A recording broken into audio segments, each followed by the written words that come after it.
के भोजपुरी इंडस्ट्री की सबसे बड़ी कलाकार का फैन खेसारी लाल यादव जी के फैन है यहाँ पे। देखिए क्या नाम है? प्रताप कुमार। खेसारी लाल के जानते हैं? हाँ जी। खेसारी लाल के बारे में कुछ बताइए। हाँ आइए। खेसारी लाल के बारे में गाना गाइए।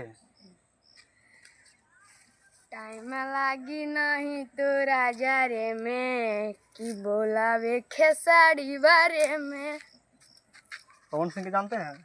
Pawan Singh Emotional, damn it! के लौड़ा जानते हैं। पवन सिंह के लौड़ा जानते हैं? वो दारू पी के माथावाल गिरा रहता है, उसको लौड़ा ठेंगा चटाते हैं। देखिए खेसारी लाल जी के जिगरी फैन है। खेसारी लाल के पत्नी के नाम जानते हैं? Kaza रघुवन। A few moments later. Kaza Raghwani. Kaza Raghwani Khesari Lal ji की पत्नी है? हाँ जी। कैसे लगती है?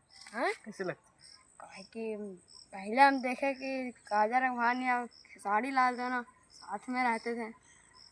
Hours later. है? पत्नी बन गया। हाँ